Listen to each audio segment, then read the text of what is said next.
Bonjour à tous et bienvenue dans La Pastille, le nouveau format court de Course Épique. Cette pastille fera souffler de temps à autre un vent de fraîcheur entre vos oreilles, avec le meilleur de l'actualité running et trail, mais aussi des invités spéciaux ou encore des sujets sur le thème de la santé. J'imagine que la question vous titille, mais cette pastille ne remplace pas les formats habituels de Course Épique. C'est un format supplémentaire qui nous permettra d'échanger encore plus sur notre passion commune. Allez, je ne tourne pas en rond plus longtemps et laisse place à notre pastille du jour. Bonne écoute! Salut Sébastien, ça va? Oh bah oui, là, ça va très très bien. Les lendemains de course comme ça, aventure et en plus victorieuse, c'est toujours tu es un peu dans les nuages, quoi. Donc ça va bien, ouais. On récupère toujours mieux. C'est clair. Ça tire pas trop sur les guibolles, ça va? Eh ben non, curieusement, non, je m'étonne moi-même. J'ai pourtant beaucoup enchaîné ces derniers temps, mais mon corps est de plus en plus habitué. Voilà, donc c'est cool. Où vas-tu t'arrêter? La question demeure. Ouais. Sébastien, je t'ai déjà reçu dans le podcast, j'ai déjà eu ce plaisir-là. C'était l'épisode 90 qui s'appelle Thor et Adore, qui était consacré à ton Thor des Glaciers 2022. J'avais aussi reçu une de tes partenaires de 4 centimes, ton équipe de raid, Sandrine Béranger, dans l'épisode 92, où elle nous avait parlé de la Terre des Dieux, une course redoutable avec un taux d'abandon considérable, 73%. Qu'est-ce que tu pourrais dire à nos auditeurs de toi, pour ceux qui n'auraient pas écouté ces épisodes? Comment tu pourrais te raconter en 3-4 infos un peu clés, une présentation assez succincte de qui tu es, Sébastien? Oh, ben, je suis un passionné du sport outdoor, on va dire de tous les sports outdoor. Je me fais plaisir depuis 20 ans dans la pratique du raid aventure. Donc, le raid aventure, bah, c'est du kayak, de la course à pied, de l'orientation, du VTT, de la spéléo, etc. Et depuis quelques années, depuis 5-6 ans, je suis parti sur des projets solo qui me nourrissent également énormément. Mais je continue la pratique du raid aventure. Voilà, je suis un prof de PS passionné de sport outdoor et j'essaie de transmettre ça aussi à mes élèves. Voilà. C'est aujourd'hui une première pour ce petit format pastille que je lance là dans le cadre de Course Épique, qui est l'occasion de revenir sur des sujets d'actualité brûlantes, et en l'occurrence ça l'est puisque tu as bouclé la Chartreuse Terminorum il y a un peu plus de 24 heures à peine. Question que je voudrais classique pour démarrer avant cette actu chaude. Je voudrais que tu nous parles de ton avant-dernière actu, en tout cas celle que j'ai identifiée comme particulièrement majeure, qui était en Croatie au mois de mai. Est-ce que tu peux me raconter cette aventure en quelques mots là aussi, ce que tu as connu donc, sur ton avant-dernière actualité chaude? Oui, bah, avec l'équipe, on est parti en Croatie sur la Coupe du Monde de raid aventure et on a pris des seaux d'eau sur la tête, littéralement. On a pris très gros saut. Tout était inondé de partout. On a pris 30 heures non-stop, dont 2 nuits entières sous la pluie. Ça a été une grande aventure humaine avec mes camarades, avec Quentin, Gino et Sandrine. Et on a fait preuve de résilience. L'équipe a eu des difficultés physiques. On a eu froid, on n'a pas pu dormir parce qu'on n'avait pas nos affaires. Bref, ça a été épique. Et on a franchi la ligne d'arrivée en 4e position et je suis presque aussi fier de cette place que certaines victoires parfois. On parle de combien de temps là sur la durée de l'épreuve? On est parti 80 heures. Et vous êtes rentré tout trempé. Voilà. Mais heureux. Oui, de toute façon, dans toutes ces grandes courses, l'idée c'est d'abord de franchir la ligne d'arrivée. Toujours franchir la ligne d'arrivée. Et jusque-là, on a toujours réalisé ça, donc c'est bien. Je pense que tu auras l'occasion de nous le dire. En plus, c'est le genre d'épreuve qui te forge le caractère et durcit le cuir et qui fait que ça contribue d'une façon ou d'une autre à ce que tu réussisses aussi sur d'autres terrains, comme ça a été le cas sur la Chartreuse dont tu vas nous parler aujourd'hui. Seb, je vais te mettre en pause 1 minute, le temps de présenter la course. Tu peux intervenir bien sûr, mais en tout cas, juste pour expliquer, je vais un petit peu planter le décor pour les auditeurs qui ne connaîtraient pas forcément la Chartreuse Terminorum. Donc, c'est une course qui est composée de 5 boucles de 60 km, soit 300 km et 25 000 mètres de dénivelé positif. Jamais dans la brève histoire de l'épreuve, qui a été fondée en 2017 et dont c'était la 5e édition, donc tout récemment, un coureur n'avait réussi à terminer la 5e boucle tracée dans le massif de la Chartreuse en Isère. Le précédent record était d'un peu plus de 4 boucles. La Chartreuse Terminorum, qui a été créée en 2017 par Benoît Laval, le fondateur de la marque Red Light, qui est implantée dans la région, est directement inspirée d'une autre course mythique, la Barclay, organisée depuis 86 dans le Tennessee aux États-Unis. Petite sœur assumée de l'épreuve, qui a été fondée en 86 par le taquin Lazarus Lake, cette Chartreuse Terminorum est la seule course au monde adoubée par l'organisation de la Barclay. Elle en emprunte d'ailleurs plusieurs principes et une partie du folklore. Cette course, je l'ai dit, elle est composée de 5 boucles que les coureurs doivent parcourir dans un temps imparti maximal de 80 heures avec une simple carte sans aucun balisage ni utilisation d'un GPS GPS. Les participants doivent prouver avoir suivi le parcours en arrachant dans des livres placés à des points stratégiques la page qui correspond à leur numéro de dossard. Le départ est prévu entre minuit et midi le vendredi et donné à une heure aléatoire après que les coureurs aient été réveillés par un coup de clairon. Clairon qui sonne également pour chaque participant choisissant d'abandonner. Ce qui n'a pas été ton cas, donc Seb, tu n'as pas eu le plaisir tu as entendu le clairon de départ, mais c'est le seul que tu as entendu. Entre chaque tour, les coureurs doivent également, comme le bien nommé lieu l'impose, avaler un peu d'élixir de chartreuse. Je crois que ça titre 69 degrés d'alcool, c'est possible ça? Ah, c'est possible, puisqu'à l'arrivée, j'en ai bu 100 doseurs et ça m'a arraché la gorge. C'est légal ça, 69 degrés? Donc, c'est rien, mais je confirme, c'était puissant en bouche. Au total, donc 38 participants ont été sélectionnés cette année. Je sais pas, ils ont eu la chance d'être sélectionnés, on peut dire ça ou pas, Sébastien? Oui, je crois qu'on était 200 à candidater, donc oui. C'est ça, ouais. C'est une chance en tout cas d'avoir été choisi ou sélectionné après avoir envoyé une lettre de motivation aux organisateurs. Et donc, vous êtes tous élancés vendredi 16 juin à l'aube, donc tout récemment, à l'assaut du massif de la Chartreuse autour du monastère du même nom. Sébastien, ce projet, depuis quand tu l'as en tête? Écoute, c'est une course que je suis depuis le départ, qui m'intéresse. Et pour l'instant, jusque-là, je l'avais pas mis au calendrier parce que j'avais d'autres objectifs avec l'équipe, quoi. Mais cette année, comme je t'en avais parlé, j'avais l'idée de faire la Barclay.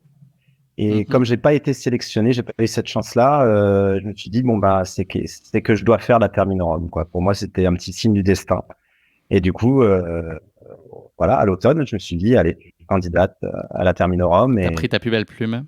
Exactement, j'ai essayé de convaincre l'organisation de me choisir. Voilà. C'est plus simple de trouver l'adresse mail de Benoît que celle de Lazarus, non? Non, mais l'adresse de Lazarus, j'avais pas eu de difficulté. Okay. Tu nous expliqueras ton secret. Est-ce que c'est une course qui t'effrayait? Elle a une réputation évidemment un peu effrayante puisque personne ne l'avait terminée jusqu'à maintenant. Est-ce que c'était le cas pour toi ou est-ce qu'elle te paraissait sur le principe envisageable? Non, écoute, honnêtement, elle ne m'effrayait pas. Sur le papier, elle me paraissait vraiment difficile quand même à réaliser parce que je faisais les calculs horaires avec le dénivelé. Je me disais que c'était sans doute très compliqué. Mais bon, mon passé de sportif et de raider m'a fait vivre des choses tellement effrayantes, entre guillemets, que 300 km en Chartreuse, non, j'étais pas effrayé. J'étais excité, j'étais intéressé. Voilà, le défi de relever cette course-là et de finir. Oui, c'était très motivant, ça c'est clair, ouais. Dans quelle disposition t'es arrivé mentale de ce qu'on aperçoit? Tu étais dans des très bonnes dispositions et confiante physiquement. Est-ce que tu étais bien là au sortir notamment de ta compétition en Croatie, mais globalement c'était une période où tu te sentais dans les meilleures dispositions? Je crois que tu nuançais un peu cet aspect-là dans une interview post-course. Voilà, comment tu t'es présenté? En fait, non, c'était la grosse incertitude parce que j'ai vachement enchaîné ces derniers temps. J'ai fait une course de 500 km en Sicile. Il y a peu de temps, j'étais en Croatie. Et il y a 2 semaines, j'organisais un raid de 30 heures non-stop où j'ai pas dormi pendant 2 jours également. Donc, nickel. C'est vrai, je suis pas arrivé dans les meilleures dispositions, on va dire, mais l'essentiel, il n'était pas là, c'est que j'avais très envie, en fait. Et je crois que sur des courses comme ça, le fond, tu vois, l'endurance fondamentale, je la perds pas, je l'ai. J'ai fait 2-3 séances sur le Ventoux quand même pour maintenir du dénivelé. Mais après, ce qu'il faut, c'est juste avoir envie, quoi. Et j'avais vraiment la motivation. Pas la forme de ma vie, mais j'avais vraiment la motivation. L'objectif pour toi, c'était de terminer, j'imagine, évidemment. Est-ce qu'il y avait un enjeu de position ou c'était d'abord et avant tout d'aller au bout de ces 5 tours? Oui, alors l'idée, c'était de finir, bien sûr. Après, je t'avoue que quand je suis sur une ligne de départ, c'est avec un dossard, si je peux gagner, je me gêne pas, quoi. Donc, quelque part, être le premier finisher de la Terminorum, c'était quelque chose, ça devait flatter mon ego. J'avais envie, mais c'est sûr, et c'est pas pareil, quoi. Voilà, c'est pas pareil d'être le premier ou pas, quoi. Le coup de clairon, il a retenti à un horaire un peu fourbe quand même, 4h48 vendredi dernier. Est-ce que tu peux nous parler de ton début de course? Je pense qu'on peut parler de 3 premières boucles en tout cas qui ont été parfaitement maîtrisé. Comment tu t'es senti soit sur ce parcours? Est-ce que tu avais eu l'occasion de le reconnaître un petit peu? Est-ce que c'était une vraie découverte? Est-ce que tu peux nous partager ton rapport d'étonnement sur la première boucle et celles qui s'en sont suivies? Voilà, est-ce qu'on peut faire une espèce de paquet avec ces 3 premières boucles qui sont passées de façon assez comparable? Ou voilà, Ouais. N'hésite pas à relever des faits notables sur ces Déjà, avant le départ, quand tu arrives, il faut recopier la carte et ça prend du temps. Il te donne un roadbook avec tous les détails du placement des livres. C'est hyper précis. et tu dois recopier ta carte IGN. Et ça prend facilement entre 1 heure et 2 heures. Donc j'ai fait ça jeudi soir en arrivant. Du coup, je me suis couché un petit peu Ce qui tard. veut dire que c'est la carte avec laquelle toi tu pars, Ouais, c'est là, ça? tout le monde, chacun vient avec sa carte IGN et recopie le tracé de l'organisation. En fait, c'est très intéressant. Donc tu pars avec ta carte, tu as tous les emplacements et tu as surtout un roadbook très détaillé qui t'explique que le livre est à tel croisement au nord-ouest, etc. Tu vois. Donc j'ai pas beaucoup dormi. J'ai dû dormir 5 heures déjà dans les nuits de jeudi à vendredi, puis le clairon a sonné. Et là, je m'étais dit que sur ce premier tour, parce que j'avais pas reconnu et dans le cahier des charges, on ne doit pas demander les cartes et les parcours aux concurrents des années précédentes. Ça fait partie un peu des règles. Donc je m'étais fixé de respecter cette règle. Donc je suis arrivé comme ça sans connaître et je me suis dit que de toute façon, je connaissais un petit peu la course d'orientation, ça devrait aller. Donc malgré tout, c'est comme sur la Barclay, la difficulté, c'est quand même quand tu arrives au bon endroit, c'est de trouver ce livre, hein, parce que quand c'est derrière un rocher, il y en a quand même pas mal par endroit des rochers, et donc je m'étais dit le premier tour surtout, tu restes en groupe, quoi, tu restes avec des anciens d'Aterminorum et tu prends tes marques. Et c'est ce que j'ai fait. On est parti à 8, on était 8 très rapidement, dont Aurélien Sanchez qui avait déjà fait, et puis il y avait Gaëtan Janssen, il y avait François aussi, des anciens. Et du coup, je me suis dit, bon, bah, t'es très bien là, t'es au chaud. Et puis, c'était fun, on partageait, on échangeait. Euh, Ton sentiment sur le terrain Bah, et le parcours? très vite, c'est droit dans la pente, c'est très raide, avec quelques passages bien techniques en bord de falaise, donc c'est tout de suite très joli. Bon, je me rends compte tout de suite que je suis limite au niveau cardio, que ça va un petit peu vite pour moi, mais bon, je m'accroche et puis je me dis que tout le monde est peut-être un peu en sur-régime, que c'est le début, quoi. Et après, on se retrouve à 4, après on se retrouve à 3. C'était marrant, il y avait un petit groupe de tête là qui variait en fonction des petites erreurs, parce qu'on a quand même perdu quelques minutes de ci de là à chercher les lignes ou autres, mais bon, parfois c'est moi qui trouvais le bon emplacement tout de suite, donc c'était sympa. Puis au premier tour, comme t'es groupé, t'arraches le livre, t'arraches les pages des copains, puis tu leur donnes. Tu vois, il y a une solidarité aussi de gagner un petit peu de temps comme ça. Donc le premier C'est tour, quoi l'esprit là? Ça discute, vous prenez le temps d'échanger, enfin, oui, ou c'est plutôt très recueilli et non, on chacun est échange concentré quand sur son même. effort? Non, on échange quand même, pas des masses, mais on échange et puis on s'encourage et on parle d'autres choses. Par moment, t'as des conversations autres dans des longues montées ou autres, tu passes le temps. Voilà, et puis on a fini à 3 finalement ce premier tour. Je suis reparti avec François qui m'a accompagné tout le deuxième tour et notamment la nuit. Et c'était bien parce que j'étais toujours pas super et lui me paraissait plus à l'aise et il continuait à bien me briefer sur le parcours. Tu vois, il me disait tiens regarde à cet arbre juste après il y a ce sentier, regarde ce repère, etc. Tu vois, il était vraiment hyper prévenant avec moi et sympa. Il se disait que j'avais de grandes chances d'y aller. Et de toute façon, je lui avais dit que je voulais aller au bout. Et du coup, c'était un peu mon guide. Et lui était parti pour 3 tours. Et au bout d'un moment, il me dit, oh, bah, je vais peut-être m'organiser, mais autant je vais continuer. Et donc, du coup, on finit ce deuxième tour à une super allure, puisque je crois qu'on a 8 heures d'avance sur le timing. Je crois qu'on termine le deuxième tour en 24 heures, tous les deux. Et on décide de repartir ensemble au troisième, de continuer notre collaboration. C'était super sympa. Et puis, on se tirait, si tu veux, j'étais parfois un peu mieux que lui en montée. Il était mieux que moi en descente. Du coup, on se complétait bien. On se complétait vraiment très, très bien. Et puis, on part sur le troisième. Et là, très vite, il se sent moins bien. Il a envie de dormir. Et là, je pars et je le reverrai pas. Il a eu du mal à finir le troisième, mais il s'est arrêté là. Et vraiment, je le remercie pour tout ce il a fait pour moi parce qu'il m'a vraiment aidé. Et après, voilà, ce troisième tour, je me retrouve seul. Et finalement, je me retrouve dans mon rythme, à moi, vraiment. Je m'accrochais un peu à François dans le tour d'avant, donc c'était parfois pas évident. Et là, je me retrouve dans mon rythme et puis je fais encore un super chrono. Et là, à la fin du troisième tour, je me dis que c'est bon, quoi, que faut pas que je me blesse. Bon, voilà. Bon, si ce n'est que j'ai un Tu gros commences à avoir une problème. douleur au pied là? Là, ouais, je commence à avoir des échauffements, tout ça, mais rien de dramatique. Par contre, j'ai un vrai problème d'alimentation. Ça fait déjà depuis le début du deuxième tour que j'arrive plus à m'alimenter. Bon, j'ai l'habitude, donc je fais marcher la lipolyse. Je fonctionne avec la crème anglaise et des pompes potes. Donc pour 60 km, j'ai une crème anglaise et deux pompes potes sur les tours 2, 3, 4. T'avais une équipe autour de toi? Alors je devais être seul et puis finalement j'ai un ami Yann qui m'a accompagné au dernier moment et ça a été extraordinaire. Il m'a massé, il m'a soigné les pieds, il s'est occupé de moi mais de façon parfaite et il m'a bien à chaque fois Comme j'avais de l'avance, tu vois, j'ai pris 1 heure de pause entre les tours 2-3, 3-4 et 4-5, en dormant une demi-heure et en essayant de m'alimenter, et en me faisant masser. Et ça a été bénéfique, ça aussi. La quatrième boucle, elle a été un petit peu plus compliquée. Oui, c'est sûr, c'est la deuxième nuit, tu vois. Donc déjà que la première, la nuit zéro avant le départ, elle est courte. La première nuit, bon, ça passe. Avec François, on s'est bien passé. La deuxième, ouais, elle commence à être dure, hein, parce que là, tu as envie de dormir. Alors, tu fais une petite pause ou deux, t'allonges par terre. J'ai rangé la carte à la fin du deuxième tour. Je connaissais par cœur le circuit, donc ça, c'était confortable. Mais j'allais moins vite. Ouais, c'est sûr, j'allais moins vite, mais c'était prévu. Et malgré, j'allais toujours moins vite, mais plus vite que les temps de 16 heures par tour. Donc, ça restait. Je crois qu'il y a que le dernier tour où je dépasse un tout petit peu les 16 heures avec l'heure d'arrêt. Donc, ça À aucun restait. moment ça a été un sujet de pression, la barrière horaire. Non, très vite, je me suis rendu compte après le deuxième tour que les conditions étaient parfaites en fait. La cinquième boucle, vous avez le choix sur le sens par lequel vous voulez l'emprunter. Quel choix tu as fait? Qu'est-ce qui a déterminé en fait le choix du sens pour cette cinquième boucle? J'ai vachement hésité. Et dans un premier temps, j'avais choisi entre guillemets la mauvaise boucle, celle qui partait pas dans la rivière parce que je m'étais dit je vais me soigner les pieds et si je les mouille direct, c'est quand même dommage.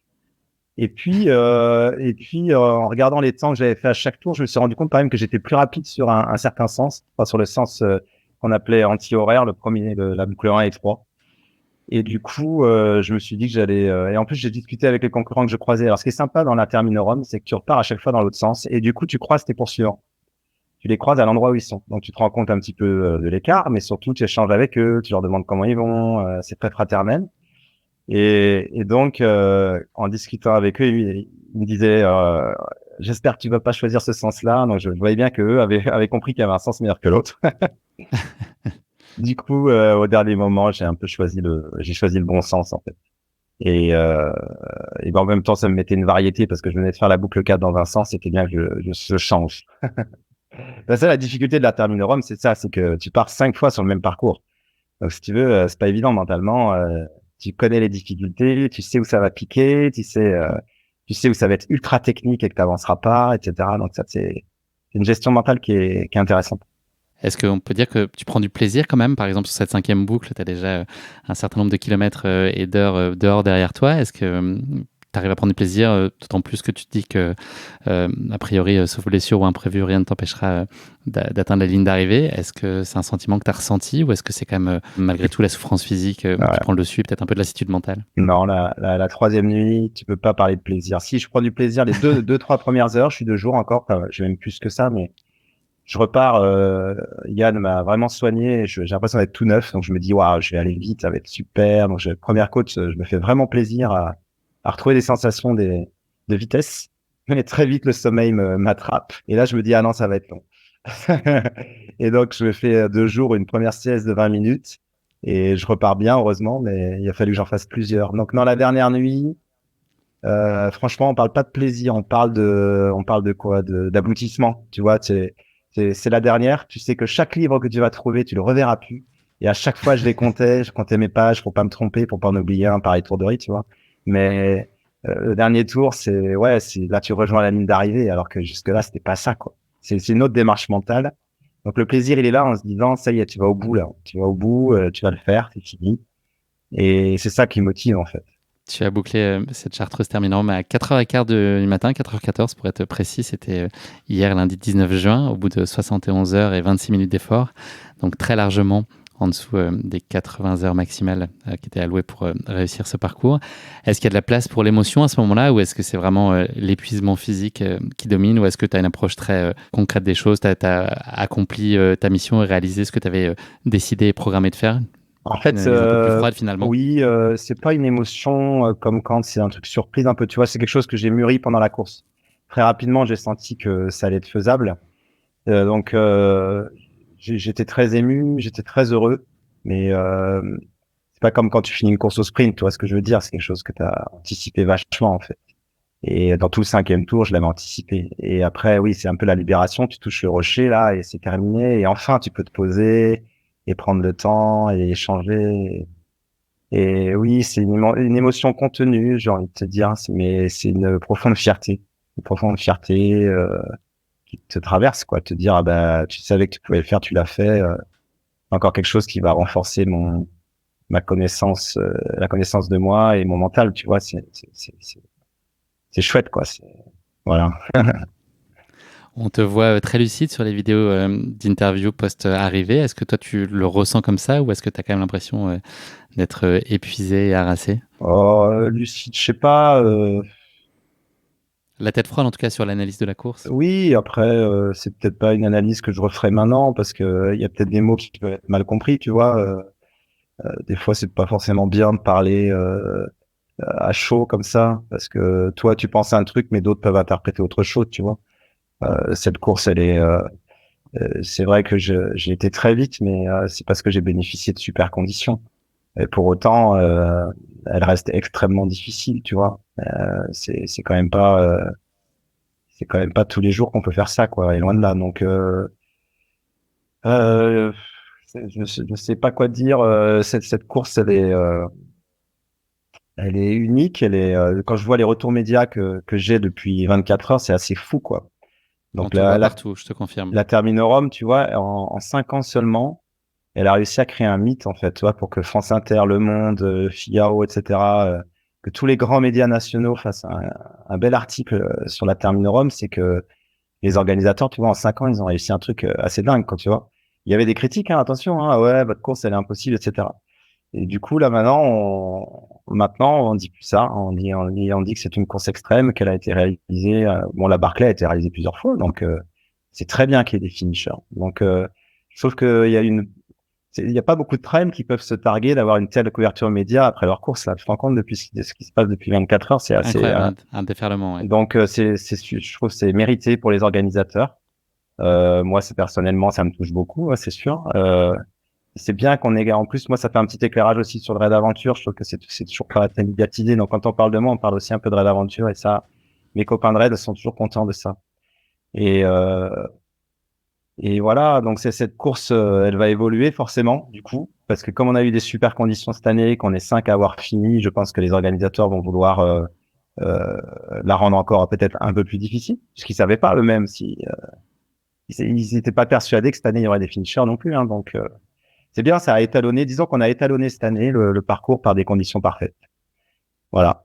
Ça a été quoi, justement, les clés de la réussite? Si tu avais voilà, deux, trois composantes clés, comment tu expliquerais que pour toi, ce soit aussi bien passé, que tu aies pu réussi à la finir, que tu l'aies fini en première position? C'est quoi, selon toi, ce qui a contribué à cette réussite-là? Alors bah, moi, c'est clairement François Deveau sur les 2 premiers tours.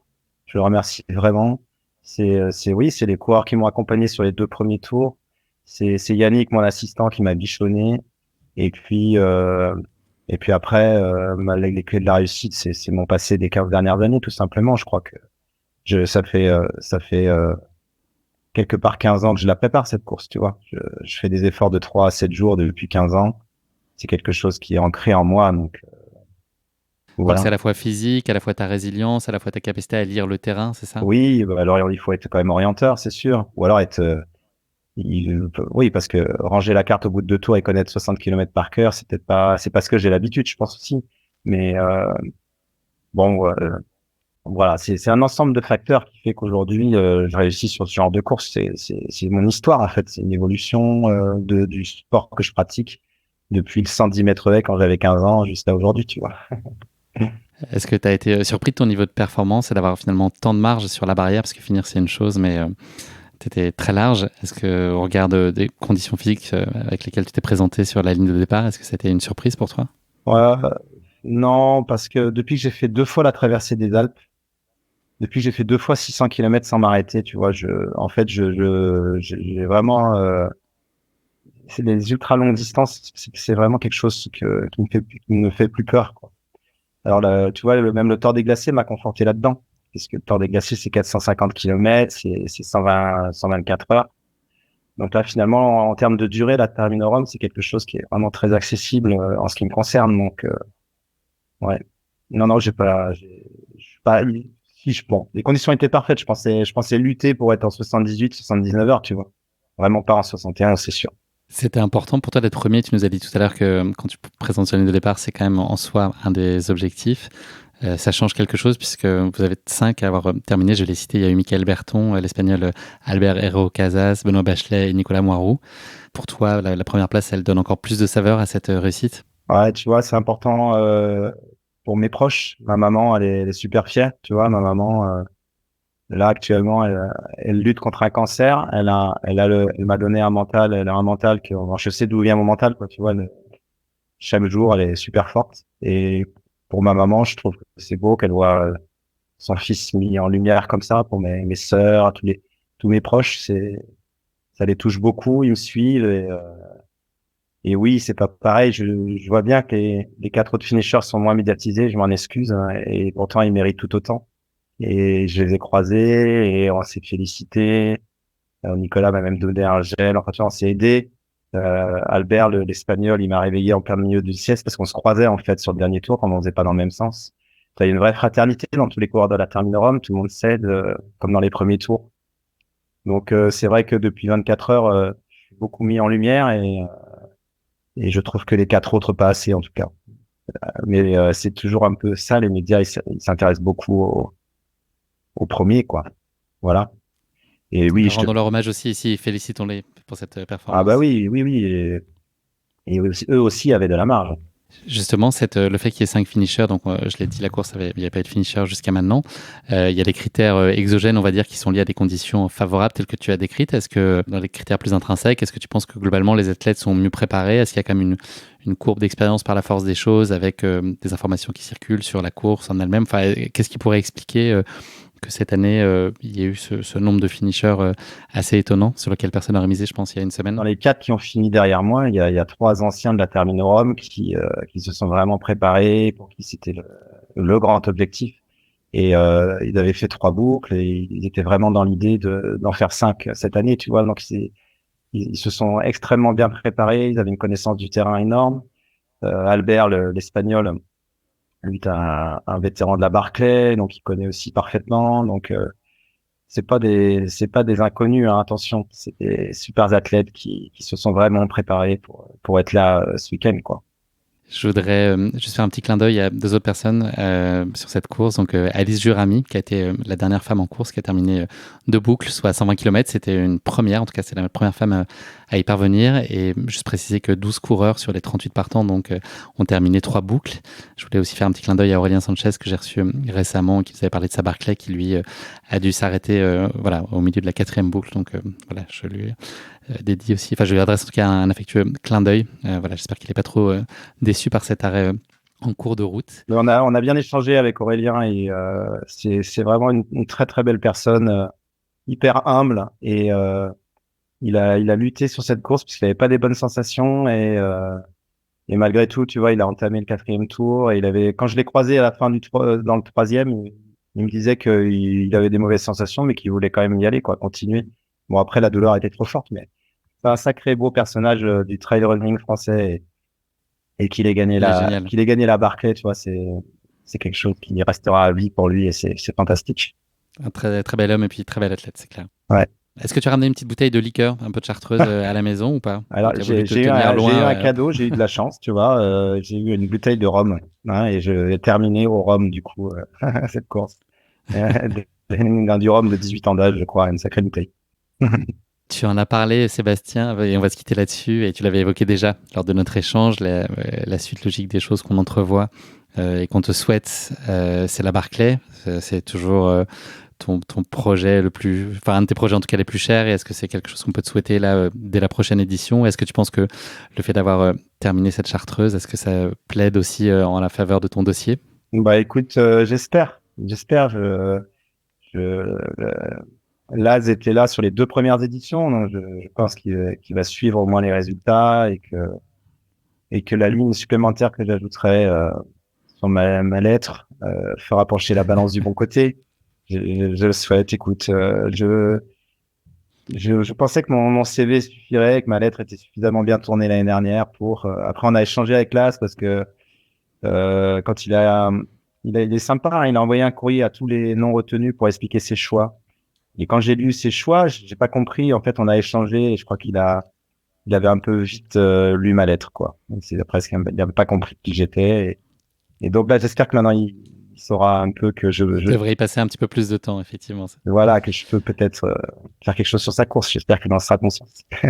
Merci beaucoup, Sébastien. Merci de nous avoir partagé cette Chartreuse Terminorum. Bravo pour cet exploit retentissant. Je suis très heureux pour toi et tu nous as fait rêver. Et puis bravo aussi aux 4 athlètes qui ont réussi à aller au bout de ces 5 boucles. Je te souhaite que ton rêve de Barclay prenne corps très rapidement et dès l'édition de l'année prochaine. Ce serait une belle nouvelle pour toi et puis on serait ravis de t'y suivre, tu peux en être sûr. Merci de t'être essayé à cette première pastille. Voilà, j'espère que la prise de la pastille s'est bien passée pour nos auditeurs et je te dis à très bientôt. Je suis sûr qu'on aura plein de belles occasions et que tu as encore beaucoup de courses épiques à venir à partager avec nous et tu auras toujours une place au chaud derrière un micro dans ce podcast. Avec grand plaisir, Guillaume. Merci beaucoup. Merci d'avoir écouté cet épisode. Si vous l'avez écouté jusqu'ici, c'est qu'il vous a probablement plu. Alors n'hésitez pas à noter le podcast et rédiger un avis sur votre plateforme d'écoute favorite. C'est essentiel pour soutenir ce travail indépendant. Cela ne vous prendra que quelques secondes et ça change beaucoup de choses pour le podcast. Et pour être sûr de ne manquer aucune course épique à venir, n'oubliez pas de vous abonner sur votre plateforme d'écoute. Merci encore infiniment pour votre soutien, votre fidélité et vos chaleureux messages que je lis et auxquels je réponds avec un immense plaisir. S'il vous plaît, continuez. À très bientôt pour une nouvelle course épique, évidemment.